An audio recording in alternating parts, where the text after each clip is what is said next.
Pushing Tung Motra. Music Northern Trime podcast. I'm Lejla. I'm Leonarda. Welcome home. Oh my God, it's been such a long time. I know. I can't believe we're back. I'm so excited. Same.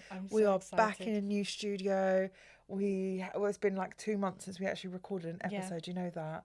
I think the last time we posted an episode was about a month ago, maybe even over a month ago. But we needed a break, didn't we? We absolutely needed a break. I think we were on the verge of like burnout and we were tired.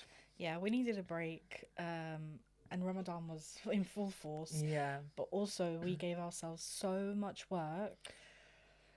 And we still we absolutely we've did. Just piled onto it. So it's actually, we haven't done anything different. I know. We've just piled on top of it. But since the time of us like not recording, we have done a lot. Yeah. We did a lot. We've now got a team of volunteers, which I know we spoke about before taking a break, but we've now got a team of about 15 volunteers. We've trained them. Well, this training's ongoing, but we did a whole huge training session with them in April.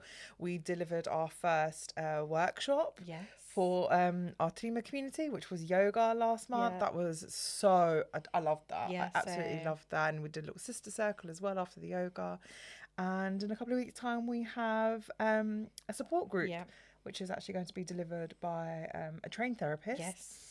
And we're really, really looking forward to being able to do that here for the Trime community. No, exactly. And also we launched our website. We did launch our website. So that was like a huge achievement for both of us. Oh my God. Listen, I cannot take any credit for that. That was all Leo. It's all Leo and her husband. Like, they are incredible. What Leo's done on the website, she did that all on her own. Yeah, but the content was both of us. No, of course. But you were the one. You were literally the backbone. I had a vision. Like, Leo did it all in English and translated it all in Albanian. Yeah, and not just like copy paste into Google Translation. No, this is proper translation. I had to rope my husband into it and be like, listen to what I'm reading. Make sure it sounds how someone would speak. Yeah, exactly. And so he helped us so much. And, he's just my free personal volunteer. Yeah, no. So shout out to Leo's husband. Yeah, exactly. But yeah, we did the UCAP talk. We did the balkanism talk. You did last week. I did Trigimi Pieshka for Zim, which was just absolutely magical. I loved that. Exactly. And we're also preparing to go Kosovo. We are. You heard it here first. We haven't told many people, have we? But at some point in June, we will be flying over to Kosovo. I'm so excited. For the first time in my life, I'm excited to go Kosovo. Yeah. And I think it's because we've got friends. Yeah. We're going to be there during Pride. It's like going to be like a girls' trip. Yes, I know. How exciting is that? How exciting is that? And we're going to film all of it. Yes. So you're going to see everything, guys. So other updates we've got to give you guys is actually, we're going to, when you hear this episode, we would have already started our first live streaming episode. But Friday, 23rd of May, we'll be starting we'll be starting a 2 weekly live streaming on YouTube and TikTok, where we're going to be reacting to content in real time. Yes. So any kind of violent, misogynistic content that you see. I mean, I know Big Brother's finished now, but if you think back, it's that kind of content we're talking about. You know, the stuff that goes viral, and where the women, us Albanian women, our voices are completely lost, erased, silenced. And it's going to be a chance for everybody here in the Trime community to actually get involved in the comments and the discourse, and let us know your thoughts and chat with each other. You know, it's finally time to have a space where we as Albanian women are safe to have these discussions openly. Yeah. And I think be bold about it. Absolutely. Like, all of that rage and those like anger and grief and sadness that we have in us about the way that we're treated, is finally now going to be a space for the women here in the Trime community to express that throughout the live stream. Exactly. So we're basically bringing the podcast to your living room. We are bringing it into your living room. How exciting is that? Live. But by the time you've heard this episode, you would have already watched us live stream for the first time. How exciting.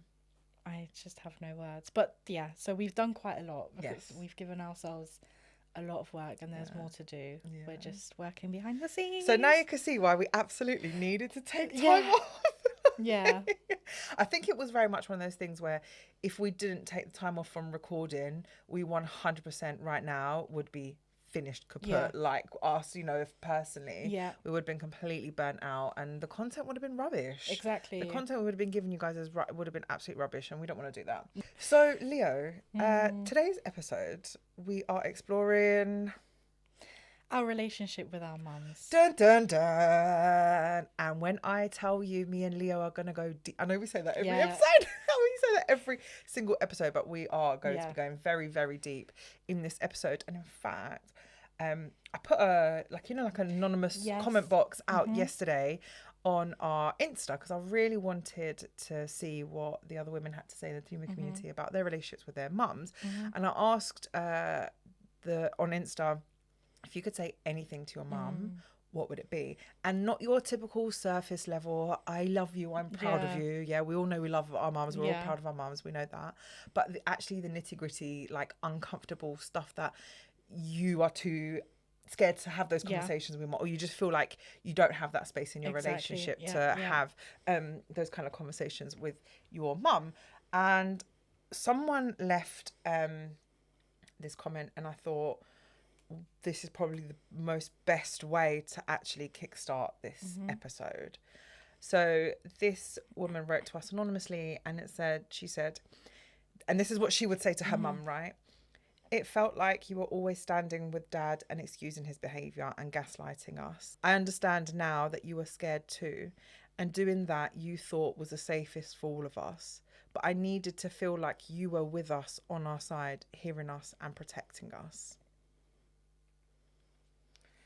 How many of us can relate to that? Absolutely. And I just thought that was like the best way to start this pod, by having, bringing these voices into this episode, because I read that and I was like, did I write that? Yeah. Genuinely, I felt like I wrote that myself. Because... Did I submit an anonymous to the Trime podcast? Did I fall and bang my head and forget that I submitted anonymously into my own podcast? Yeah, I thought that was a great way to start this conversation. It's true though, because you sometimes feel like your mum protects your dad and doesn't actually address his behaviour or his threats and the danger, because a lot of us experience domestic abuse in our own homes, and they're almost always instigated by the dad, and the mum is left picking up the pieces, but the mum is also left kind of putting this whole campaign, it's like a presidential campaign of absolutely promoting your dad is great, your dad is this, and he sacrificed this. That's a parent. Yeah, no, absolutely. And you're so right. And the thing is sometimes I wonder how much we actually know our mums, because for a long time, right, or maybe all of their lives, our mums, how many of your mums have had the chance just to freely, truly be themselves? I know mine hasn't. No, neither has mine. Like when I was thinking about this, I was thinking about like, what are my mum's biggest values, right? And like we've been talking about it back and forth, like what's your mum's biggest values? What's her biggest fears? And whilst I can sit here and say that my mum's biggest values are family and togetherness, and that she's happiest when has her family around her, right? And when the house is full and loud. And that's when I've always seen her glowing, but she values taking care of others and putting others first. And sometimes I wonder, is that just who she is? Is that just how she shows love? Or is this how she feels useful? Yeah. And where she feels like maybe she has some worth, like it's her way of being needed and feeling like she belongs somewhere. And I don't know if that's who she's always been deep down, or if it's who she's had to become because of trauma, because of survival.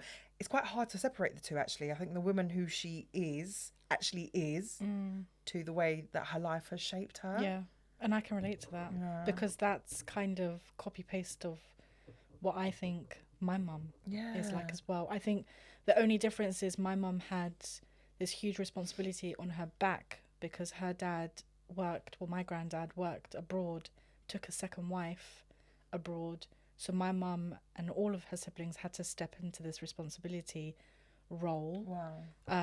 And from childhood, she was taking care of everyone. Wow. But my mum, she values, what I see in her is that she values relationships.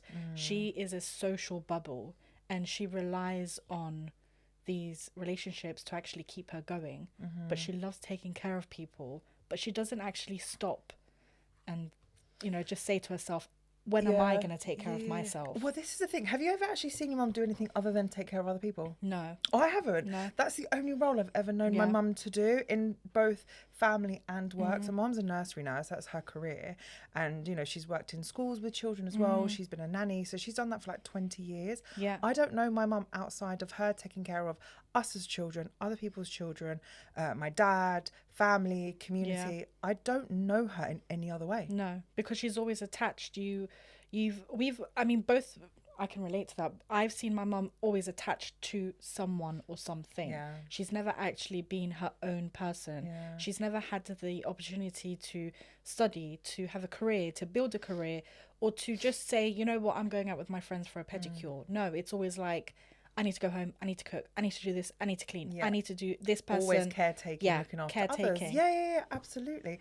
And it's like, I don't know if that's just because, I don't know if that's just her or because she's never had the space to be anything else, because everyone expects women in our community and our culture to be of service to others and not to themselves. Exactly. I also think of it as like a trauma bonding response kind of situation where they've been put into these roles as children and then married off to these men that expect them to take care of them constantly and then bear children and take care of them as well. So actually thinking of herself, I know my mum didn't have that role model anywhere. So in her mind, she must think that she's only there to take care of everyone else, and until she retires, that's when she can actually take care of herself. But you see cracks. I've seen cracks in my mum where she's tired. Yeah, absolutely. She's so tired. Absolutely. I think to me, when I think about it, it makes me feel like something really deep, like this deep sense of sadness and grief, because what would her life have looked like if she'd been allowed to be more than this? Yeah. I think about that quite often, and I think that says a lot, not about her, but actually what's expected of her.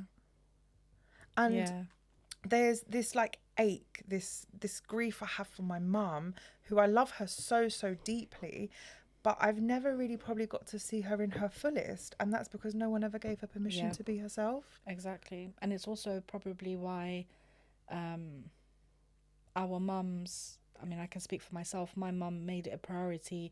Education makes it a priority to be your own person, be independent. She just loves the fact that I'm just so strong-headed, even in my marriage. And when I tell her, but mum, like, think of yourself, like live your own life. It's a shutdown immediately, because she doesn't know how to. No. And I think the same about my mum. I don't think she knows even who she actually is herself outside of this caretaker role. No, I don't think so either. Do you think you'd even know your mum's, like, what her biggest fears are? I think her biggest fears is loneliness. I think for her, and again, I attach it, she fears if something happens to one of us, to one of her grandchildren. She fears if something happens, obviously, to my dad. They've got such a great love marriage. She fears judgment from other people. She wants to fit in. And to fit in, she's always had to really mute her own expression. Because my mum, I get my temper from my mum. I get my forwardness from my mum, and she doesn't see it in herself, whereas I see it. But she's had to mute that down so she could be accepted in the community. And her biggest fear is speaking up against something or saying something that's completely against the community and then being shut down. Which is why when I say something, she's like, shui, so horna bona. Because to her it's terrifying that you're actually doing something she wouldn't dare to do. She wouldn't, because she's terrified of being alone. She's terrified, and it's why she constantly calls me and constantly, you know, just vents to me. And it's not because she wants the advice or anything, it's just because she knows that I will never judge her. Yeah, she needs that safe sounding board, really. See, I think about my mum's fears, and I think a lot of them have already happened. Like, I think my mum's lived through her biggest fears. Like all of our mums, being displaced, like through war and through genocide. My mum has also lost her own. My grandma and my aunt were sick with cancer for a really long time, and my mum had not just had to be far away from them, like thousands of miles apart, but then actually not getting to spend much quality time with them when she was with them because they were sick. And then my grandma and my aunt passed so soon, like so quickly, close to each other. So she's already misses that deep connection that she has to herself. But truly, I think, as you're saying about your mum saying, "Shushui mosfal," I genuinely think that I am my mum's biggest fear. And not like me personally, because I know my mum loves me, but I think the idea, the concept of it, that I'm never actually going to be this quiet, like Shui Mosfal kind of character, that I'm the voice that she never really felt safe to use.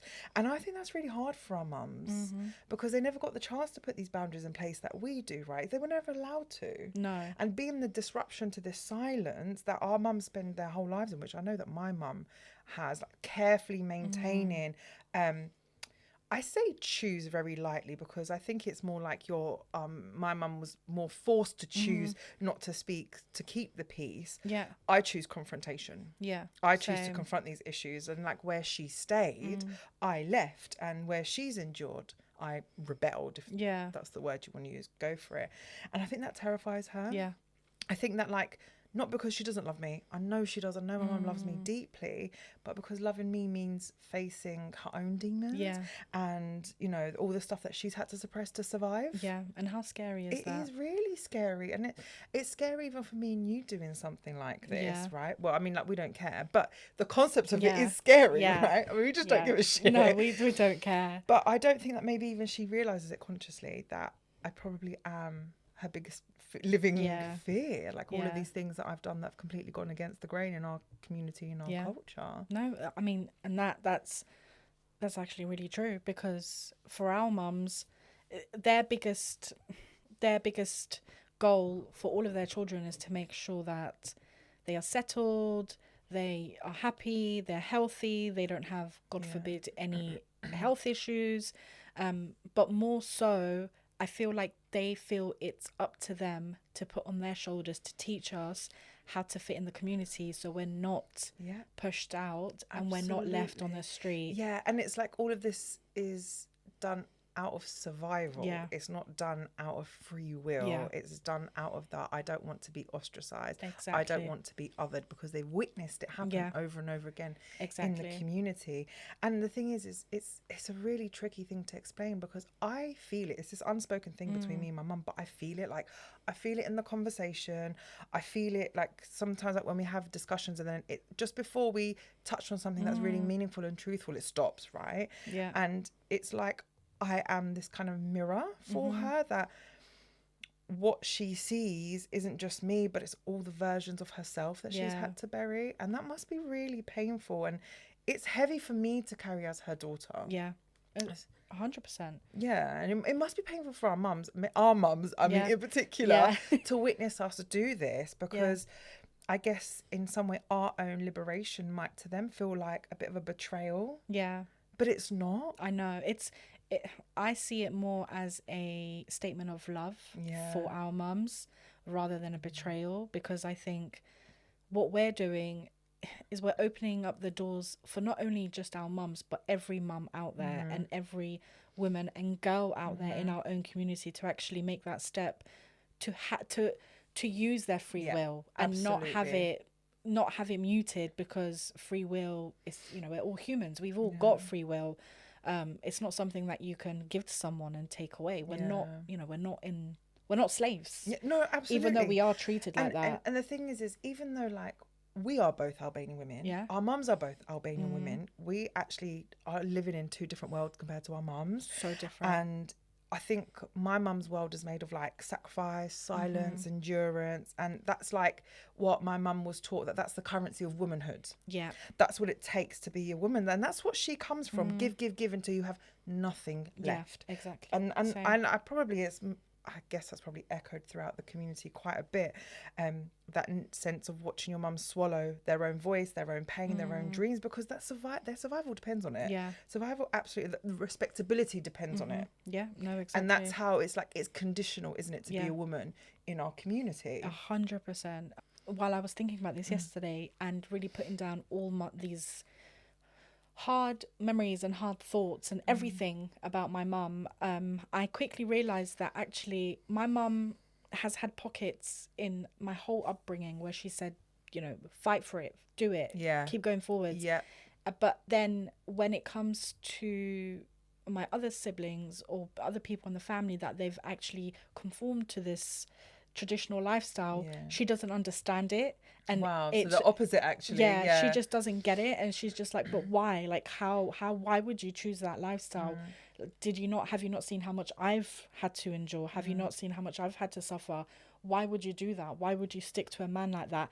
And in that moment I realized that my mum doesn't actually see that she's only saying these words in pockets of time.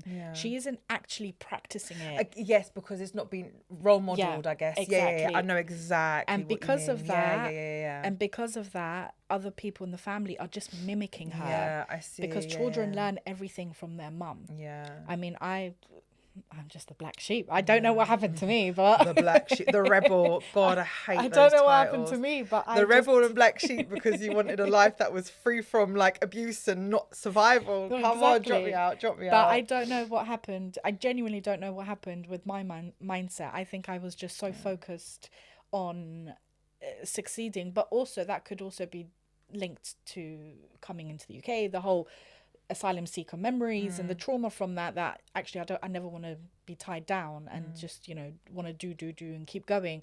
So I know my mum, she's so proud of me and she loves the fact that I'm just as strong as I am, but she's so saddened by what other people in the family have made their choices based on. But even though she's made those rules, she wished that some people in the family didn't actually follow those rules. And so it's just tough, so difficult. It's a hard pill to swallow because our worlds, like I know, our worlds are completely different to our mums because we chose it to be. And actually that's what you're saying. Your mum doesn't understand why would other people in your family choose it to be one way when she feels like she's taught them to be different. But our worlds are built on like rupture, me and you in particular, because we have this like, I'm not fucking doing that shit, and like we're speaking on things that we shouldn't be speaking on and naming things that were never supposed to be named in our community. We were not supposed to be having these conversations, right? And we just refuse to accept that pain is the price we have to pay to be a good daughter, a good woman, a good anything, to be accepted in the community. I don't give a shit. I don't care. No, exactly. But also we have our partners to thank, and we've built this whole safe space in our own homes that actually we've chosen to not sleep stressed. Why does life need to be so hard? Why does life need to be so hard with a partner? Why do you need to do all these things as a woman? Why? Like, what is, just because I'm a woman and I'm a different gender, why? What is the reason? I mean, and I hear you. I think sometimes what's tough for me is that even though, I mean, metaphorically and quite literally, me and my mum speak the same language, we have two completely different stories. And sometimes I don't know if we'll ever truly hear each other, or if she'll ever truly hear me across that gap. Like, I will try. I'll always try. I'll try every single day because I love her. And even when it hurts, even when our relationship is a bit complicated because of these dynamics, I love her. And I will never stop trying. Exactly. And I guess the one thing that our mums have shown us is love. And I've you know, every child says that their parents are the best, but I love my mum to the ends of the earth, because she's not just my mum, she's my best friend, she's my comfort. Each time I go to my mum, I just feel like a little child. And even like yesterday, that softness. Even like yesterday, I was over and she just pinched my cheeks and she's like, I just love you so much. And I was just like, leave me alone. No, but and the thing is your mum's always going to feel like that regardless. Like, I'd feel like that. Bella's turning 11 in July and I still see her as a baby, so that's never going to change. Exactly. So I just, you know, my mum's the first person that taught me how to love. My mum's the first person that taught me what hard work actually means, what it looks like. My mum's the first person that actually showed me why I shouldn't take shit from anyone. Because I've seen her, and I think this is just, I guess it's just mentality and the feminism.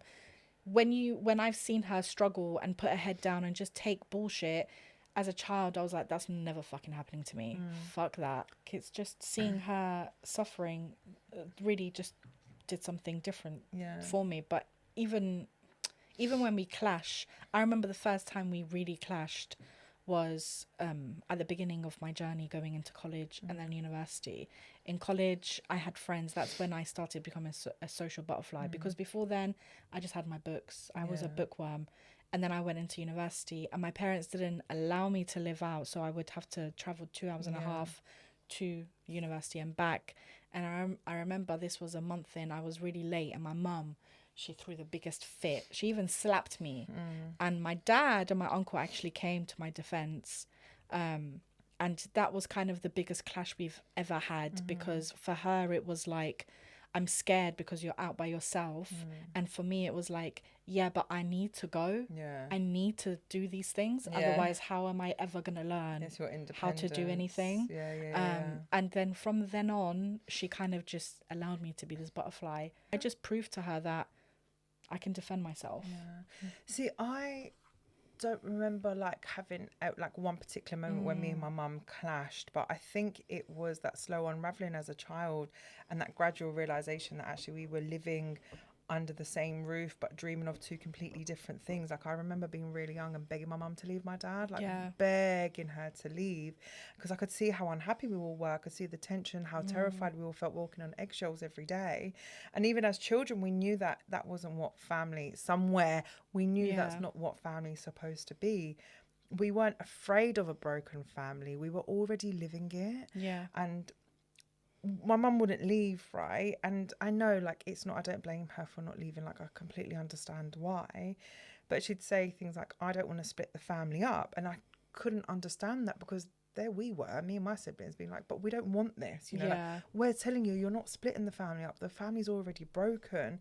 But for her, love meant staying. And I learned that that's not what love was for me. Which, keeping things together, even when you're hurting, that's what she was doing. Like you're saying, like, that's what she was modeling, right? And that's where our paths split, I think, from a really young age. And our relationship, me and my mum have always been very close. I love my mum dearly, dearly, dearly. That's not to say that our relationship isn't complicated, though. And I think where we started to see the world through different lens, because hers meant staying and being silent and surrendering, and I got older, and the idea of family and marriage actually made me feel sick. Like I didn't want it, and that was because of what I saw being modelled in front of me, and it felt like suffocating for me. It felt like an actual prison sentence. But because of what I saw modelled, ironically, even though I swore that would never be me, I swore I would never be with someone like my dad and live this life that my mum was living, I still fell hook, line and sinker for it. Do you know what I mean? And I don't blame anyone else but the perpetrator that I was with. I don't think all the blame solely goes to him, right? But what I did was mirrored what I saw growing up, some way, somehow. Because these relationships, what a good person should be, not just a good man, you know, I hate that term, a good man, but just what a good, loving, safe person should be. And so even though, like, I tried to escape this abuse that I experienced in my childhood, it's like that trauma was already steeped into my bones, and I just repeated the cycle in my 20s. And it's natural, though. It's completely natural, and this is why generational cycles exist, because we don't know any different. And when we see something in someone that feels familiar, we almost see it as a good thing. We don't actually see it as a red flag.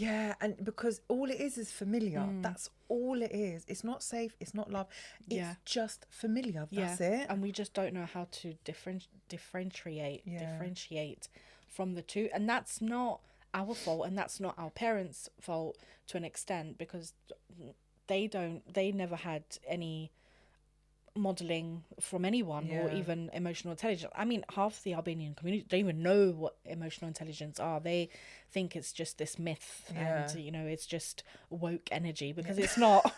Imagine being called woke because you actually allow yourself to feel feelings, Exactly. and you don't bottle them up, and you don't Exactly. like push them away to the side. Exactly. And it's just, for them, emotions are too hard to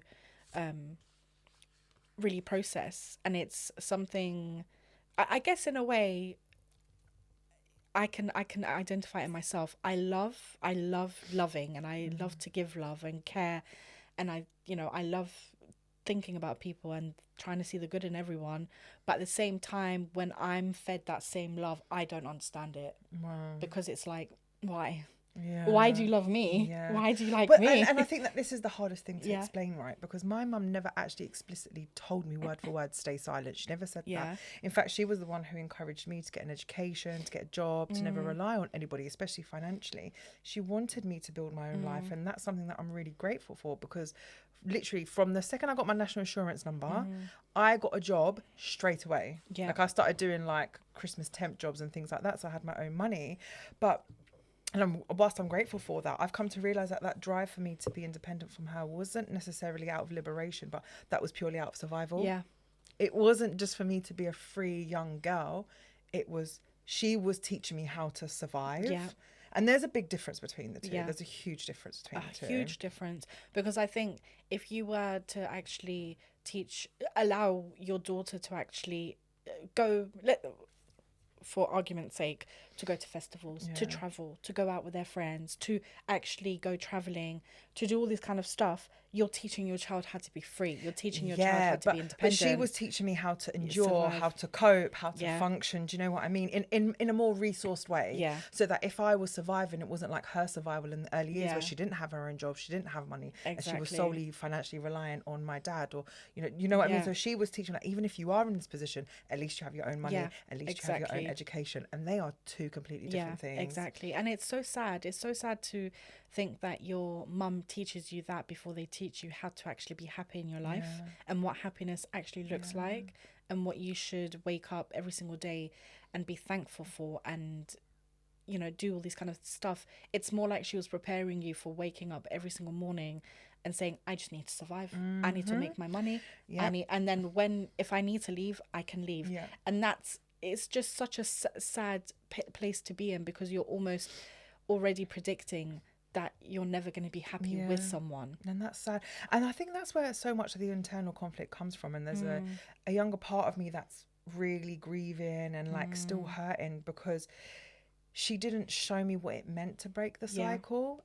She just anticipated that I would repeat it. Do you know what I mean? Exactly. And probably a lot of our mums unconsciously did. Yeah. I know my mum did.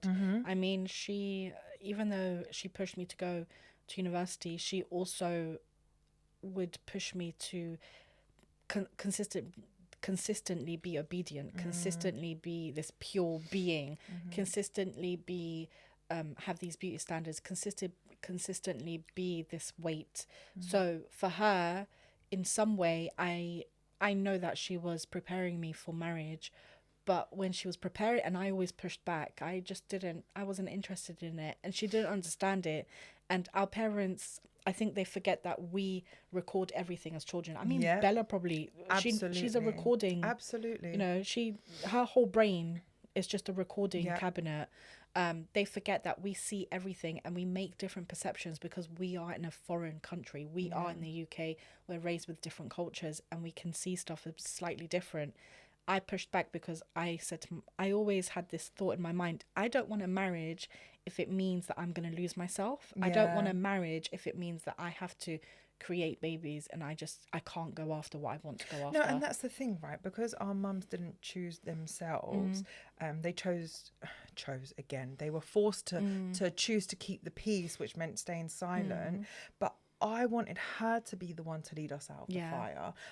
And instead I had to do it. Yeah. And there definitely is that inner child in me that really fucking hurts. Like that I had to be the one to say no more. And that's made me lonely my whole life. Yeah, I wanted her to do it. I didn't want to have to be. I shouldn't have had to been the one to do it. No, you shouldn't be the one to parent a parent. Yeah. But I'm not angry at her. This is the thing. I'm not angry at her.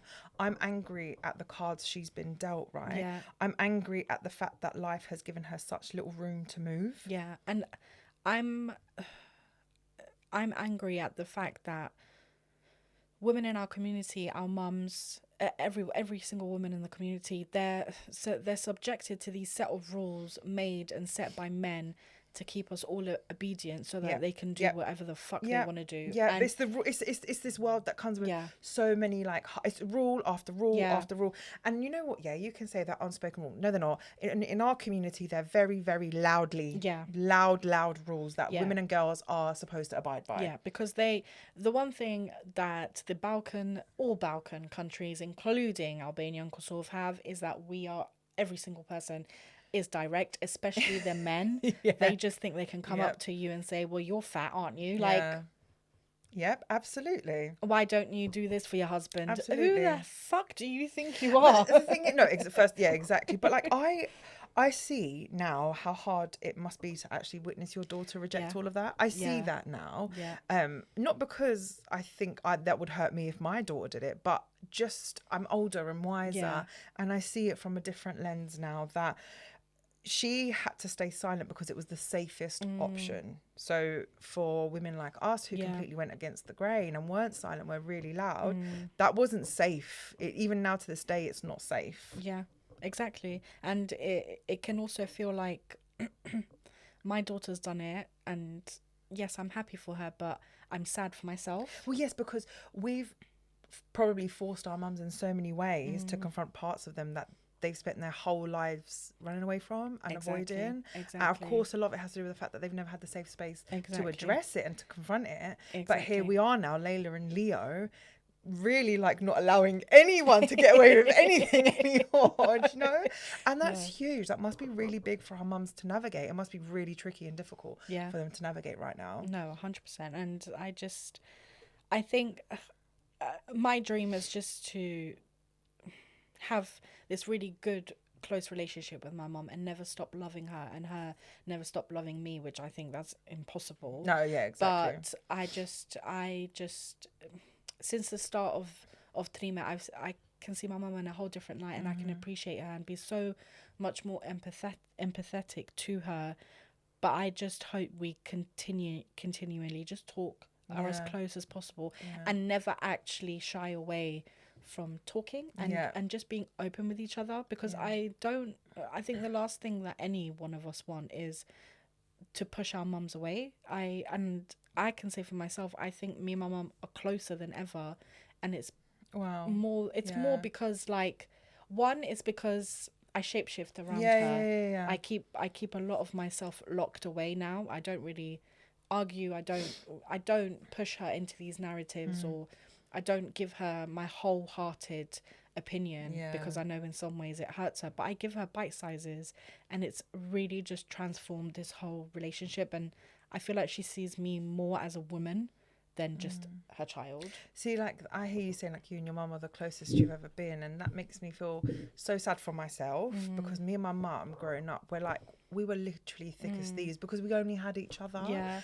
And now, well, there was a really long time that I completely pulled away because it hurt too much to accept that my freedom to her was met with disapproval, and it was met with sadness instead of like, oh, Chikayam, like, I'm so happy that you know, you have this really loving, free lifestyle, and that accepting that me and my mum are not reflections of each other, but actually the complete opposites. It was really, really painful for me for a really, really long time. Like, I needed the space to figure myself out, and that actually meant having to distance myself, not just from the family, but the relationship that me and her had. And so our communication didn't really go past, for a while, it didn't go past mum to Shiayimi, like it didn't go past that. But then last year my dad was diagnosed with cancer, and you know, he's really struggling with it and doing chemo and radiotherapy, and I saw her grieving, and our relationship started to shift. And you know, regardless of whether I have a relationship with my dad or not, and I chose not to have a relationship with him, even now as he's ill, I've chosen to maintain my boundaries. I started seeing my mum in a completely different light, and that was that she's having to navigate this grief, accepting that her husband is really, really ill, and the grief of him being terminally ill, and that must have been so difficult. And I started to put myself in her shoes, like, oh my God, what if that was me and Dan, you know? And so it shifted, and I said to my mum, I was like, no matter how I feel about Dad, no matter, I made it clear, I was like, I'm still going to have these boundaries in place, but I'm here for you, and I still want to emotionally support you. And it really shifted our relationship, because I wanted her to know that, like, I'm never going to let go of her. Yeah. And no matter how I feel about my dad, I love her deeply. And no matter what has happened between me and her in our relationship, I love her deeply, and I always will. And I think that was when I was reminded that relationships are not static. Like, they stretch and fold, they go up and down. And over the past year, there's definitely been a massive softening between us. I mean, me and Mum have always been soft, always. But we're getting back to that, like, how we used to be when I was younger, where, like, you know, we'd have more open conversations and we'd just spend time together. And I think I've definitely, in my relationship with her, my mum's always been compassionate. That's who she is as a person. But I've not always been the most patient daughter. And I've learnt to be way more patient and compassionate. And I think that my work as a domestic abuse practitioner helps a lot, because every day I talk to women just like her, women that didn't leave. And even me as a survivor, like, I have to check myself as well. I have to humble myself as well, because, like, these women didn't not leave because they didn't want to. It's because they didn't believe they could. And, like, I've had to teach myself to honour my mum's survival, even though it doesn't look like mine, even though it doesn't look like I think it should. And I've had to accept that my mum may never choose that kind of freedom, or the freedom that I found anyway, but I can still be a safe space for her. I can still sit with her pain, I can still love her, and I don't need her to be different. And that in itself has allowed me to grow as her daughter. Like, it's allowed me to, I guess, like, have this different space in my relationship with her that has actually been quite healing for me.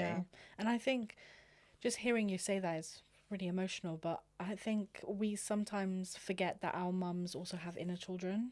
Oh my God, absolutely. And I think I've learned, like you, to just be more and more compassionate over the last year, and more empathetic with my mum, because she is also just another child. Yeah, absolutely. And I think if, you know, it's like, I'm just a girl. Literally. She's just a girl, And if I was to pull away from my mum, it's just, I think it would break her heart so much, and it would break her heart, and it would break my heart, and I wouldn't know what to do. I think it's honestly one of the hardest emotional contradictions to live with, though, isn't it? Like, loving someone so deeply with every fibre of your being, and still feeling a bit wounded. And I think that's what it is for me. I'm having to navigate all this love and adoration. When I adore my mum, like, I adore her, but there is a wound there that's been created in our relationship, and it is the biggest, one of the hardest things that I have to navigate in my life. Because you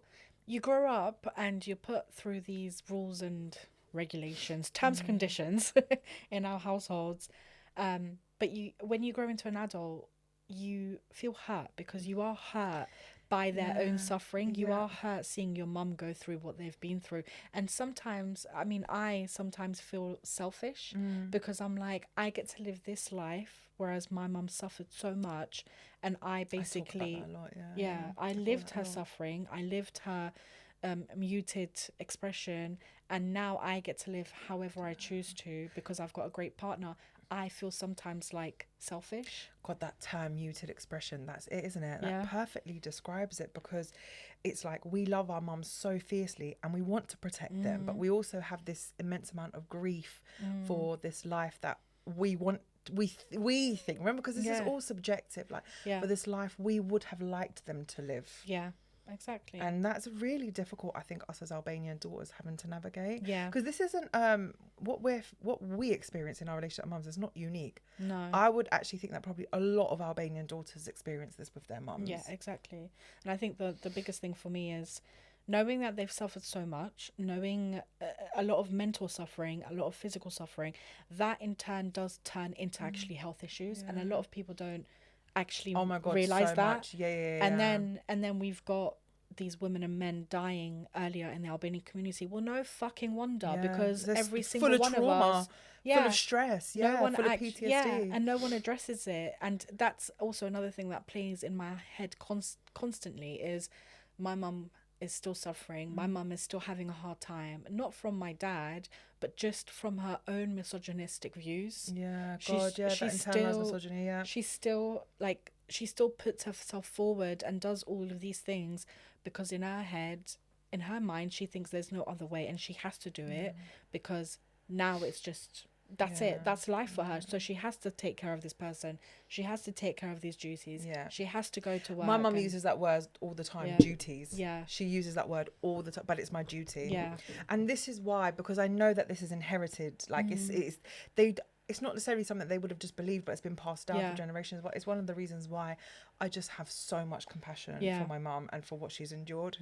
And I knew I'd cry in this episode, but like, I think it's a really emotional but also important topic because there's this really deep ache that I feel, and there's this huge frustration that comes from the compassion that I have for my mum, but constantly feeling like I'm too much for her, I'm too loud, I'm too vibrant, that I'm too forthcoming with my identity and who I am, and that sometimes it feels like my freedom threatens her sense of safety. And that hurts. It really, really hurts, and it's painful because my liberation isn't supposed to be a rejection of her. No, it was never supposed to be that. No, I it's tough because our mums probably see it as, in spite of me, she's doing this. And it's sad because it's not in spite of our mums, but it's actually in honor of our mums. Thank you. Exactly. It's actually because of them. It's actually because of the way they raise us. It's actually because of the things that they taught us, right? And that sorrow of being misunderstood by someone who loves you and, you know, who's supposed to love you unconditionally as a parent, for me has been really difficult to live with. I can't lie about that because I am who I am and I can't change who I am. And yet I know that my beliefs hurt her, even though her beliefs aren't hers. Even though that, like you say, that these are inherited beliefs that have been passed down and things that she's learned out of survival.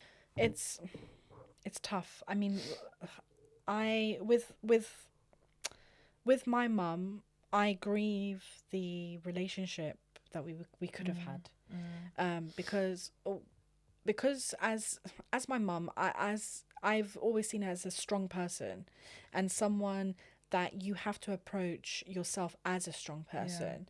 So when I was diagnosed with depression, I couldn't really speak to her because she didn't understand it. When I was diagnosed with PCOS, she didn't understand it and she would just brush it off as something that, you know, it's just because you're eating too much. The misunderstanding and all of these in our community is so rife. And it was it was really lonely because yes, I had my husband and yes, I had a therapist, but I didn't have my mum. And that's so lonely. It becomes lonely, and then, you know, I had suicidal thoughts. So for me, it was like, how do I go to my mum and tell her that I've got suicidal thoughts? Well, because the love that you have, because the love that you have for your mum doesn't erase how much it hurts. It doesn't erase the ache. No. And that's something that I've had to really work through and accept. Yeah, exactly. Each time I would try, she would brush it off, and she really didn't understand the therapy. She didn't get it. But I guess she supported me in the only way she knew how to, which was like food or sending me like videos or just hugging me. And yes, like I loved that, and that's great because every child wants to be hugged by their parent. It doesn't matter how old you are. I'll be 100 years old and I'd still want a hug from my mum. But it's like, I don't need you there to just send me this. I actually need you there to sit down with me and actually just hold me, let me cry on your shoulder. The pain. Yeah. And I think, and that's one of the hardest things, because I did that for my siblings because my mum couldn't do that because she was so overworked and mentally she was just spiraling everywhere. So I did that for my siblings, and I kind of needed that from someone, and no one was there, especially my mum. See, I have this thing that when I'm in a crisis, my mum is my number one go-to person. She will fix that for me really quickly, like, because she knows, because she's lived one crisis after the other. And so I have her to fall back on in that sense. But for me, the loneliness comes from actually not being able to share joy with her. So for example, like, me and Dan talk about adopting children or getting married or just genuinely how safe and loved I am in this relationship with her, but it's a joy that I can't share with her, and I want to take this joy that I have, I'm going to place it in her hands, and I'm going to say to her, Mum, I'm so loved, I'm so happy, I'm so safe, but I know that it's only going to be met with some form of disapproval, right? Because she doesn't understand it. Even the success and impact that the podcast has had doesn't land with her in the same way that it has with others, and that's not because she doesn't care, again, not because she doesn't love me, but it's because what we're doing here is so deeply tied to me, to who I am, to my lived experience, and that is so deeply tied to who she is and her lived experience and her story and her path, and because I'm not following the path that the culture expected, right? Exactly. And so in so many ways my life is a mirror to the parts of herself that she's never felt safe enough to face. Yeah, exactly. And I mean, just to add to that, with my mum, I've never been able to actually go to her and speak about boys or speak about relationships or speak about plans or speak about anything. I don't really speak to her about the podcast ever. But at the same time, and that's kind of what I grieve the most, is that just that natural relationship that I never had with her. But at the same time, I have been able to find those kind of connections with you, with Crab, just with find my it in husband, sisterhood or partnership and elsewhere, some of my siblings. So in the same time, it hurts a lot, because you can't just go up to your mum and say like, oh, like, you know, this happened, and oh, this, you know, this is great, and oh, I want to speak to you about what I'm feeling. So it hurts, but because I've had an outlet somewhere, it kind of softens that hurt, and it makes, I think for me, it just makes me process it and just move on, because I don't want to dwell on it. I think it doesn't help anyone to dwell on it, and it doesn't help anyone to constantly feel hurt. I think what I do is I have conversations with my mum, meaningful conversations with my mum, and that just puts me back in a good spirit. Like, I think that's kind of my way of processing it. Because I know my mum will never change, but I know that I can at least have a really, really good and that's strong the thing, relationship when you with talk her. about, like, you know, that we knowing that your mum's never going to change, or the certain aspects that you just kind of accept, and like I've accepted that as well, but in so many ways my mum has actually gone against the culture in the community, and my dad for me, and she's already done that, right? But she kind of learnt the hard way, because she learnt that I will not be accepted with conditions. Like, you love me completely or not at all. And I think that's probably been one of the hardest lessons that my mum has had to face in her life, because whilst it was necessary for me, whilst this transition in my own life, many different transitions, right, in my own life were necessary for me, it was painful for her. I can imagine. I can completely imagine. And her growth doesn't look like mine. Her journey isn't loud and visible, but it doesn't mean that I love her any less. No, exactly. And I think that's the number one message here, is that we love our mums so much. I would give my kidney to my mum, or my lung, or even my brain if she wants it. I don't think she does. But could you imagine our mum being lobotomised but having our brains instead? You'd see our mums on here, not us. I would give up anything for my mum, and I think now, going through everything and keeping that relationship tight, it's what I'm focused on. So because like we're having to do this thing of like grieving this version of a relationship that we would like with our mums, whilst trying to find peace with the relationships we have with them now. And I do it by keeping calm, keeping the calm. I love quiet, you know me, I love quiet in my own house. If I'm the only person there, that's what I love. I don't just silence. That's all I want. It's like trying to have this relationship where love exists between the two of you, not because you're the same, but actually because you're finally learning to meet each other where you're both at.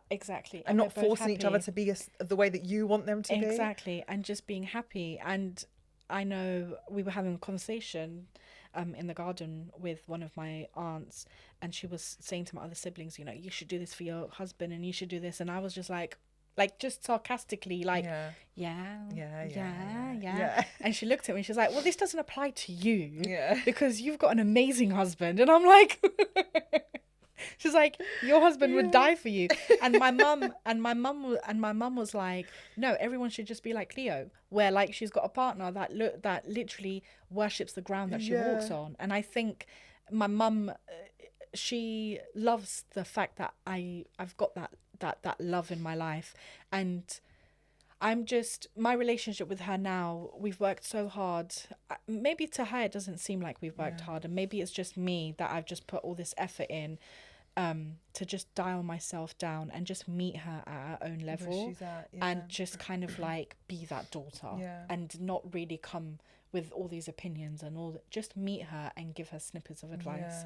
And that honestly is just the relationship that I wished I had in my 20s. But it, I still had a good relationship with my mom. I never, I've never to be sick for. I've never sworn at my mom. I've never hated my mom. I've never slammed a door in her face. I've never done any of those things. And if I've argued with my mom, I've always been like, after 2 seconds, I'm sorry, mom. Because it hurts you so much. But now I just have a good relationship with her, and I'm just so thankful that we're at that place where she just accepts me for who I am. She will say her opinion, but she'll say it so that I can also say my opinion, and then we come in the middle. But she knows which buttons not to press. She's just learned, and she's just learned that you don't really talk about these topics with Leonarda, because Leo will come back full force. And she's just like, she just knows she's got a lioness of a daughter. And I think one thing we all have to remember, and whether we accept it or not, is the fact that misogyny has shaped the women in our community in almost every single way. And I don't think it's just like, oh yeah, misogyny shaped our mums. It has shaped women and girls in our community, hands down. Yes, it has. It shaped, and it's also dictated exactly how they live. For our community, misogyny is disguised as culture, isn't it? So that women and girls just fall in line, and it's taught, I guess, like my mum, for example, in particular, that being a good woman means keeping the peace, means enduring quietly, never taking up too much space. And her life was built around other people's needs. Her husband, her kids, the community, her job. And in her world, in that world, sacrifice isn't just expected. For us in our community, it's revered. Why do you think we have terms like Oshfanusa Kanmar? When they say things like that, they're basing that on obedience. Sa 2 meter, like I didn't know anyone. But the thing is even though she didn't quite ever tell me to be quiet, as we were talking about earlier, her actions taught me silence. Her actions taught me that silence was the rule, even though she never said I had to endure explicitly, but I watched her do it every day. So I absorbed this like unspoken lesson from her, that a woman's worth is measured by what she can tolerate. Exactly. And actually that's what's echoed throughout the community for women, for Albanian women. And it's the most insidious part of misogyny, isn't it? Because it doesn't always come from people who hate us. Like, sometimes it's actually passed by the very women who are supposed to love us and supposed to protect us, because no one ever gave them the tools to imagine anything else in their lives. Exactly. And they think that is your survival kit, and that's it. And so I don't think that my mum ever intended me to be silent, right? I know that she always wanted better for me, but she didn't know what better could look like. And that's the biggest issue, isn't it? And now I live this life that completely breaks all of the rules. I think we've all established that, right? Nearly a year into this podcast, we've all established that. I think we got that in episode 1. Even before episode 1. But it's, even though I'm living this life that's free, it's hard for her to understand it. And sometimes I wonder if to her I'm actually the bearer of disappointment and shame. I don't think so. But it's not because she doesn't love me. It's because she doesn't understand my life. Like, she doesn't understand my refusal to stay silent. She doesn't understand that I would never bury what she buried. That I would never be quiet. I chose to be loud about my identity, my truth, my lived experience.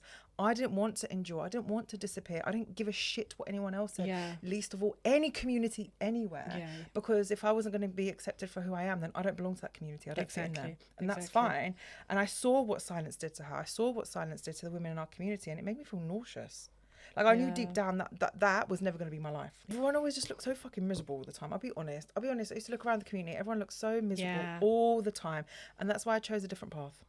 Not out of rebellion, but out of necessity. Exactly. Because I wanted to actually live a life that was safe and where I was thriving, and that wasn't based purely on survival. Exactly. No, I can agree.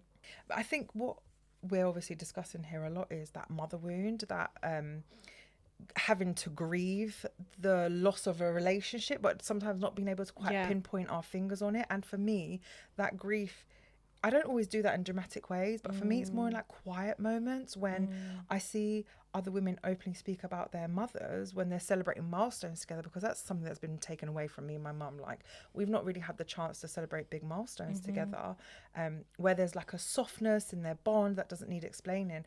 I grieve that version of me and my mum that does exist somewhere, but in this world right now, for a long time, it hasn't, because there's just been so much sacrifice between us, so much sacrifice. And that version of us that I grieve is one that isn't shaped by survival. Yeah, exactly. And I think I've spent a really long time feeling like grief was disloyal, was some kind of betrayal, like as if I acknowledged it, it meant that I don't love my mum. But that's not true. That does not mean that I don't love my mum. I love her deeply. She's my soft place. We do have a relationship. What I'm saying is, like, I miss laying in my mum's arms. I miss being like in her home, in my childhood home, like laying on the sofa. I miss eating food with her. I miss being there with my brothers, laughing and joking. She's always been our anchor, and that's what I miss in our relationship. Painful truth is that even this relationship, even our closeness, has been ruled by misogyny. Yep.